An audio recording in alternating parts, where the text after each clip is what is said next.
সমস্ত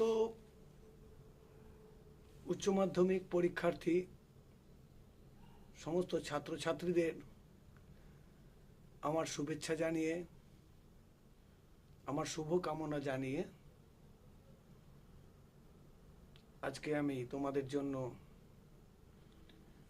পরিবেশবিদ্যা বিষয়টার সাজেশনস দিতে চলেছি। লাস্ট মিনিট সাজেশনস হিসেবে এগুলো ব্রহ্মাস্ত্র হবে। গুটি কয়েকটা সাজেশনসের মধ্যে এই যে আমি সাজেশনসগুলো দেবো, এগুলো যদি তোমরা ঠিক মতো করে যাও, তোমরা প্রস্তুতি নিয়ে নিয়েছো আমি জানি, কিন্তু তারও মধ্যে থেকে বেছে বেছে কয়েকটা প্রশ্ন আমি তোমাদের জন্য বেছে রেখেছি।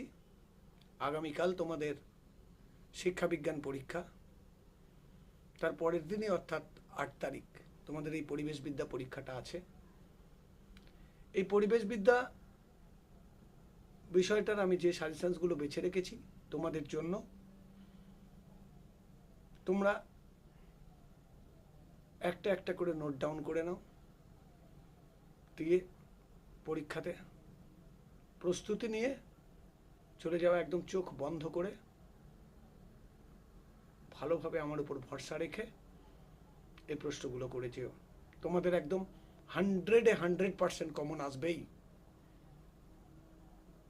তা কথা না বাড়িয়ে আমি তোমাদের এই যে সাজেশনসগুলো বলছি সেগুলো একটু তোমরা নোট ডাউন করে নাও, ঠিক আছে? প্রশ্নগুলো তোমরা একটু নোট ডাউন করে নাও। তা তোমাদের এমসিকিউ আর এসিকিউ বাদে যে 3 দাগের প্রশ্নগুলো আছে তার মধ্যে 5টা করতে হয় 8 নম্বরের প্রশ্ন, 8 নম্বর মানের প্রশ্ন 5টা করতে হয়। তার মধ্যে আমি বেছে রেখেছি 8টি প্রশ্ন। এই 8টি প্রশ্নকে তোমরা একটু নোট ডাউন করে নাও। তোমরা প্রস্তুতি নিয়েছো, এই প্রশ্নগুলো তোমাদের করা হয়ে গেছে, কিন্তু এতগুলো না, লাস্ট মিনিট সাজেশন হিসেবে এই প্রশ্নগুলো তোমরা ভালোভাবে দেখে যেও, একদম দুর্দান্তভাবে তোমরা কমন পাবেই, ঠিক আছে? তাহলে শুরু করি, তোমরা একটু এগুলো নোট ডাউন করে নাও, ঠিক আছে? তা প্রথম প্রশ্ন যেটা আমি বেছে রেখেছি ইভিএস এর জন্য, 1 নম্বর প্রশ্নটা হলো, জীববৈচিত্র্যের মূল্য বলতে কি বোঝো? উদাহরণ সহ জীববৈচিত্র্যের মূল্য আলোচনা করো। 1 নম্বর প্রশ্ন। 2 নম্বর প্রশ্ন হচ্ছে, গার্হস্থ্য জীববৈচিত্র্য বলতে কি বোঝো? ওর সাথে জীববৈচিত্র্য বিনাশের বিভিন্ন কারণগুলি সংক্ষেপে ব্যাখ্যা করো। 2 + 6 8 নম্বর। এবার চলে আসছি 3 নম্বর প্রশ্নে, খুব ইম্পর্ট্যান্ট প্রশ্ন এবারের জন্য। সুস্থায়ী উন্নয়ন কাকে বলে? এর লক্ষ্যগুলি কি কি? ওর সঙ্গেই একটা জুড়ে দিয়েছি, সহনযোগ্য ভোগের ধারণাটি লেখো। আবার বলছি প্রশ্নটা, সুস্থায়ী উন্নয়ন কাকে বলে? এর লক্ষ্যগুলি কি কি? সহনযোগ্য ভোগের ধারণাটি লেখো। 3টে প্রশ্ন দেওয়া হলো। 4 নম্বর প্রশ্নে চলে আসছি। এই প্রশ্নটাও আসবে, সুস্থায়ী উন্নয়ন বলতে কি বোঝো?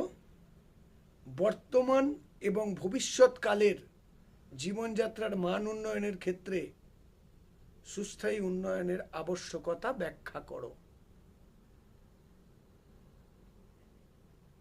4 নম্বর, 4টে প্রশ্ন গেল। 5 নম্বর তোমাদের জন্য যে প্রশ্নটা আমি বেছে রেখেছি, খুব খুব দারুণ ইম্পর্টেন্ট প্রশ্ন এবারের জন্য। পরিবেশ সুরক্ষা আইন 1986 এর উপর সংক্ষিপ্ত টিকা লেখো। ওর সঙ্গে লিখে নাও, পরিবেশ রক্ষায় জলাভূমির গুরুত্ব লেখো, ঠিক আছে? 5 নম্বর গেল। 6 নম্বর প্রশ্নতে চলে আসছি। এটাও খুব important, very very important question এই বছরের জন্য। সুস্থায়ী উন্নয়নের ক্ষেত্রে সরকারি ও বেসরকারি সংস্থাগুলির ভূমিকা আলোচনা করো। সুস্থায়ী উন্নয়নের ক্ষেত্রে সরকারি ও বেসরকারি সংস্থাগুলির ভূমিকা আলোচনা করো। এটা গেল 6 নম্বর। 7 নম্বর প্রশ্ন, কার্বন ব্যবসা সম্পর্কে টিকা লেখো। কার্বন ট্রেডিং কাকে বলে, এর সম্পর্কে টিকা লেখো, কার্বন ব্যবসা। আর সর্বশেষ অর্থাৎ লাস্ট প্রশ্ন, সুসংহত পেস্ট পরিচালন পদ্ধতি কি? এই পদ্ধতি সম্পর্কে সংক্ষেপে আলোচনা করো। ওর সঙ্গেই লবণাক্ত মাটিতে কৃষিকাজ সম্পর্কে সংক্ষেপে লেখো। তা এই 8খানা প্রশ্ন আমি তোমাদের জন্য করে রেখেছি। আমি নিজে আশা রাখছি একদম পুরোপুরি তোমরা সবকটা প্রশ্ন কমন পাবেই। আর নোট ডাউন নিশ্চয়ই করে রেখেছো।